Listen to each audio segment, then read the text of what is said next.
Hey everybody, welcome to Workforce Gaming. I'm Brad here with Doug. Hi. So Doug just wrapped up Nier Automata. Yep.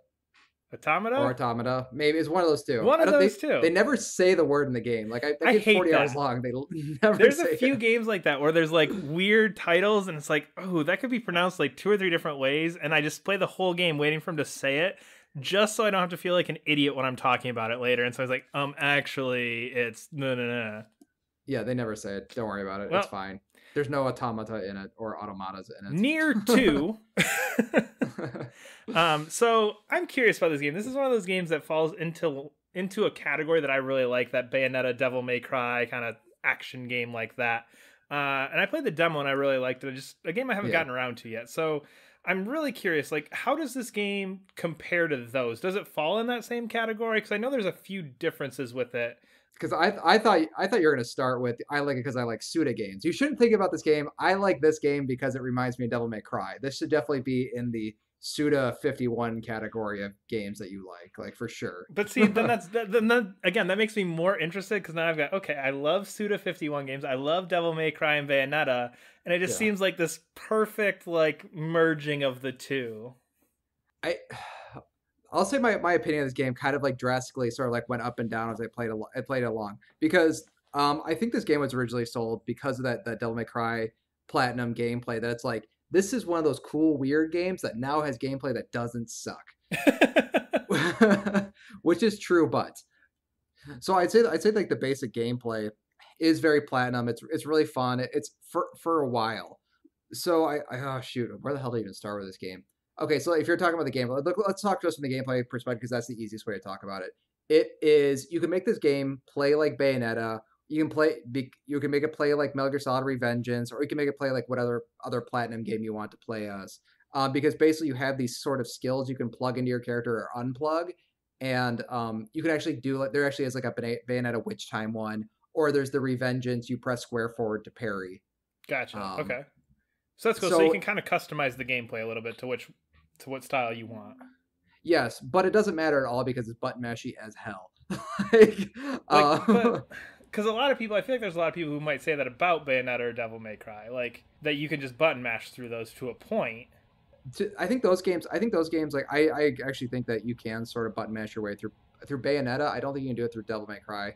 But the thing with this one different is it has like a lot of action RPG statistic stuff thrown on top of it, so you can drastically overpower your character like a ton Oh, if you okay. want to. So what happens is like it doesn't matter what moves you're doing. Basically, all it matters is are you blocking at this, are you dodging at this one point, or are you attacking? Which I guess you can burn a lot of action games down to, but this one definitely more than any of them. Like it doesn't matter what attacks you're doing as long as you're attacking, as long as you can attack whenever you need to and dodge whenever you need to. So it felt like I think when I first started, I was like, oh wow, this combat is super deep. It's a lot of fun. This game is 40 hours long, and Bayonetta is not 40 hours long. Devil May No, Cry is not 40 hours no. long. And those games didn't have action RPG plus 7 stuff And I know how on much you top of love it. numbers in games, so Oh god, yeah. I think it's actually okay generally with like action RPGs. Like I don't mind it to an extent, but like this game, like I had like because like the weird plug-in chip system basically is like you can sit there and plug in different things. So you can put like a weapon plus 4. You can install like 4 or 5 of those if you want, like a weapon up attack plus 4. So you can like if you mess with that system, it's really it's easy to abuse. So like I'll say like the first time I completed the game, we can get into that in a sec, was actually like a pretty decent challenge. But then what happens is like when you restart the game and play it again, you have all of the chips and you have all of the like all the plug-in chips you yeah. had before, plus you have whatever level you were at before. And because you just keep getting more and more powerful chips, the game actually gets easier as you play it. So Like much easier. so you said you have to beat this game like 5 or 6 times, correct? Yeah. So essentially, kind of, but it goes quicker every time because you're more powerful. Is that the idea? Yeah, I mean, well, but what's going on is like it's there's not as much to learn anymore. I think like once you get the basic combat, like on your first playthrough, like I'll say gameplay. I guess the place I was trying to figure out how to start is like the gameplay shows its hand really early in the game. Like I'll say you can quote unquote master the gameplay maybe through your first time through. And your first time through is 10 hours of like a 40-hour experience, or maybe 15 hours of the 40-hour experience. Okay. So it's like it So what happens is the gameplay ends up being the boring part in between the really cool parts, which I haven't even talked about yet. Because I think that's what initially attracted me to this game was like, oh, this cool Devil May Cry gameplay plus this weird aspect to it. But what it turns out is like that weird aspect is so good, and the gameplay aspect is so okay. Like it's definitely better than any other Suda game you've ever played. It's this. I know I keep saying Suda. I'm well aware this is not a Suda game, but I think it's just the easiest to compare to those games. Like it's definitely way better gameplay wise than any of those. But it's still like after a while, like you've seen it. Like you've already played this game before. If you played Bayonetta, you've already played this game. You've already played Metal Gear Solid Revengeance. So it's like playing that game a third time, because that system is Yeah. just so similar to other ones. So I think that was kind of my biggest disappointment was like basically like after the 15-hour mark, I was just like the fight just stopped being fun. Really like pretty early on. So by the end, I was just like destroying every character I came across like immediately because I had this like really cool because I had all those like really cool chip systems and I had characters really high level. So it's kind of like after a while, I was like, eh. So So it's that's kind of yeah. so it doesn't get into that like, oh, this is super cool because I'm like just mowing stuff down, but it's almost like that lasts too long. Because I think a lot of times you get to Yeah. that point in some of these games where by the end you're just like, oh yeah, I just ran through like 150 like of these pathetic little enemies in no time because I'm so like good at this point. But I feel like it's almost like you're saying that lasts too long in this. Yeah, like I'll say that happens like halfway through your second playthrough, and there's like Oh yeah, and maybe even before that, but like really like I'll say like it happens like maybe a third of the way through you're overpowered, and by the end you're like nothing can stand in your way, especially because the dodging is like pretty forgiving like as soon as you dodge. So enough about the gameplay because I'm sure there's people who can definitely talk much better about the gameplay than I can because that is not the interesting part of this game, which is weird because it's like hey that because that I think is the thing that's immediately grabbing. yep. It's everything else about this game that is absolutely incredible. Where the hell do I even Well, start with this you game? keep saying Suda. So what do you mean by Yeah. that? Like, what do you mean when you're saying this is like a Suda game? Because you keep comparing it to that. Like, in what way? In like the zany, wacky, like whatever, or in kind of like this weird, dark world? Like, there's a lot of kind of trademarks of like a Suda game that you can kind of check off a list when you start to think about a lot of them. I think it's definitely one of those things that it's a Suda games to me. They always show me something like I'd never seen before. Whether or not that's like totally executed right, Yeah. I will say like at the very least those Suda games like they definitely showed me something I'd never seen before. So these games like especially they show me something I'd never seen before, and that is in the story, that's in the characters, that's in the scenarios that play out, um, and it can get like weirdly dark. It's a game that does not seem as dark as like when you play like even the whole first time you play it through, you're like there's some weird dark aspects, but then you don't realize like until you get to like the end, you get to your third playthrough or whatever, that these dark aspects really come out. And there's definitely some like storyline stuff I've never seen in the game before. So it was like it's a game that's I would say like story wise completely unpredictable, gameplay wise incredibly predictable. So it's this weird balance, like this weird back and forth between like really predictable gameplay, really unpredictable story, and really unpredictable. There are some like gameplay, like story bits, I guess you call it. Do you like I guess you like playable cutscenes is not the right word, but you know how you sometimes like these like 2-3 minute playable scenes in games. Like Yeah. wow, there's no other scene like I guess the easiest one is the microwave scene in Metal Gear Solid 4. Like it Yeah. plays totally different than the rest of the game, but it's like a really cool story moment. So it has a lot of those really neat moments. I guess kind of getting into the story, the whole plot revolves around like you are this group of androids that is sent to Earth to wipe out these machines, and they do differentiate between the difference between androids and machines. Okay. Androids are basically sent to Earth to destroy all these machines on Earth so they can make Earth habitable again for humans. So what had happened was these aliens crash landed on Earth. They created these machines. The machines killed all the humans, so the humans fled to the moon. Okay. And then the humans on the moon then create this like android attack force to go back to Earth to try to reclaim Earth. Gotcha. Okay. Yeah, so that's like the basic story. And then that story I would say is revolved the first time you play the game, like the first like run through, which I guess like the first third of the game. And then everything after that, it just goes wacky and crazy in ways like I just did not expect. I think they get away with a lot because like the story really only involves like the androids and the machines. Like those are the two groups that you're with the entire time. And I feel like the game and the story felt like they could get away with a lot because hey, they're just robots. Hey, they're just androids. So if you see a machine eating another machine, it's this form of horrible cannibalism, and they kind of make it seem like cannibalism, but it's like, hey guys, guess what? They're just It's machines, so don't okay. worry They're about it. just metal. Metal things Yeah. like metal. Metal things eat metal things. It's all good. So like when you get an hour in the game and like robots are begging for their life as you're fighting them, it's like don't worry, they're just machines. So like what basically what's like happened is these machines and these androids have taken on human characteristics and they Hmm. want to mimic humans. Okay. So um there's like it's basically like it's these androids trying to deal with the fact that these machines they're fighting. It's like, well, are they still machines or are they like because they're so human like?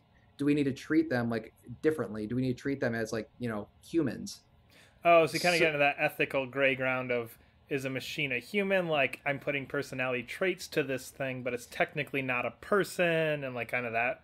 yeah, now imagine setting an action game in that scenario Sounds where you awesome. kill thousands of robots. Yeah, but like, oh never mind. Bayonetta, you're killing demons. Like Metal Gear Revengeance, like you're killing hundreds of people in that game.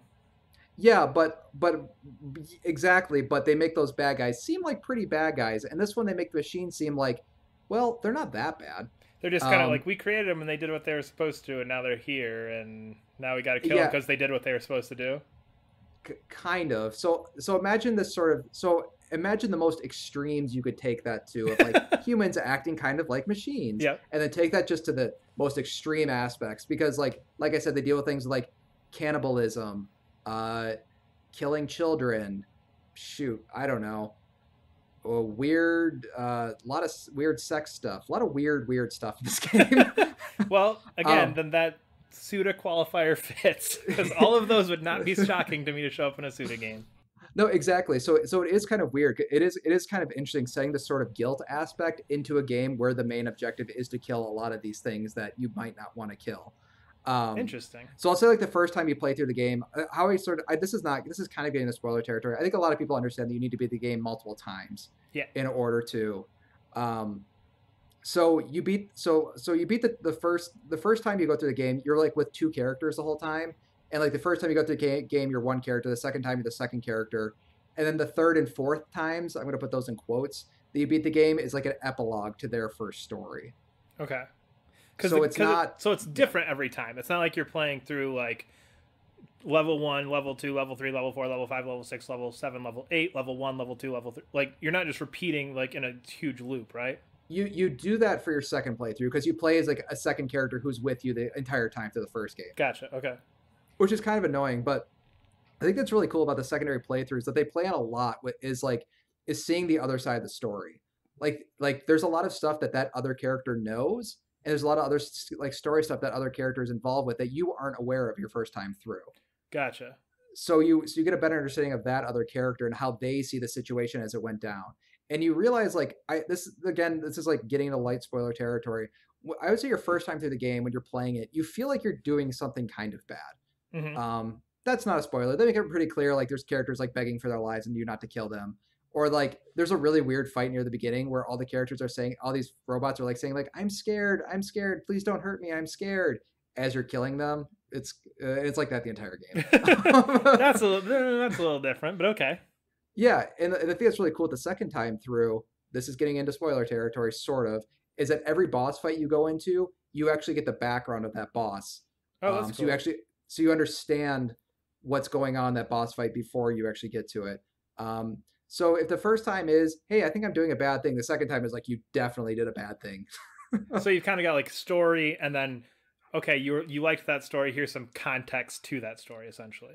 Exactly. And the second character plays a little bit differently. And then it is cool. It's like the third time you go through the game is an epilogue to that story. So like there actually Gotcha. it is kind of like replay. You feel like you really only replay the game once.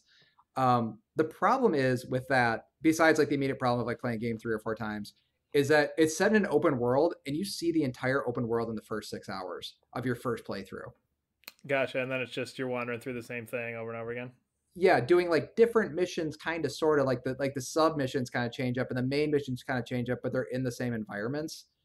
So it's like the gameplay and the world are shown way too early. Like all the facets of that gets shown way too early. so you're Gotcha. base so you're basically kind of going through this kind of areas you've already been through and in similar fights you've already been in to get these really cool boss fights you haven't been to see these really cool story aspects you haven't seen before, to see these really cool character moments that you don't really understand that you wouldn't expect from a game like this. Because I would say like by far like any action game you ever played, like you've never played one like this, especially in terms like story and all that other stuff. Hmm. Um, so I That's mean, cool. it's a really cool game, but like I kind of came away like when I all was said and done with like a negative feeling because it just felt like that cool action game stopped being a cool action game because it just became like button mashing between the cool bits. So Um, I yeah, guess if you were gonna fix this, quote unquote, yeah, fix this, because I think overall you do have a positive opinion of this, but like yeah, yeah, I yeah. think you just came. If you were to, instead of making this a 10 to 15 hour game where you have to replay those 4 or 5 times, if you instead fit in some of that context into one linear story where you're only playing through it once, and you make it, instead of a 10 to 15 hour game that you then replay 2 or 3 times, and instead you just draw it out to like a 20-25 and you cram it all into one playthrough, would that have changed your opinion of it? To an extent, but I think actually playing it a second time, I think that the thing that's interesting about the playing it a second time is that you've already done that action. Mm-hmm. You know what I mean? Like, so you Yeah. get the context for the thing you did, and you're like, oh shit, it's a bad thing I did that, but I already did it. So I think that's a cool way. Like they playing it twice through. Okay. I think I think like literally all they had to do was just add more areas to the open world that are kind of closed off until your next playthroughs. Oh, Um, like you can't get to, like, oh, there's a truck blocking this road. That's too bad. And then, yeah, oh, they exactly. moved the truck. Exactly. Like on your second playthrough, like would they blow through the truck or exactly? Like they just needed to kind of space out these cool areas because those cool areas aren't so cool the second or third time you've seen them. Yeah. Um, yeah. So I mean, I guess that was kind of like my only issue with the game. I will say though, like this game is gonna blow some people's like minds just because some of the stuff they get into, like a lot of the stuff they deal with, like it's just topics I don't regularly hear about. Especially like fanaticism and religion is a big thing they deal with. They deal a lot of things with like family. They do a lot of things with. They just do a lot of really. And it's kind of cool because it feels like there's like a lot of these like little vignette stories, kind of with this overarching plot, but it's kind of those more interesting smaller stories Hmm. that are like the good. Are, I think the more interesting aspects. So like the writing is really good. The characters are really interesting. The story is really great. It's just 40 hours long, and Yeah. that's like, and it's 30 hours too well. They just needed to mix it up, and they didn't. I feel like they didn't mix it up enough. Yeah. Um, yeah, to keep going. But I think it's a really cool game. I think people don't quite understand how weird that game is because I definitely didn't understand how weird it could get until I played it, and it gets real dark. It's real depressing. If you don't like depressing games, I would stay away from this one.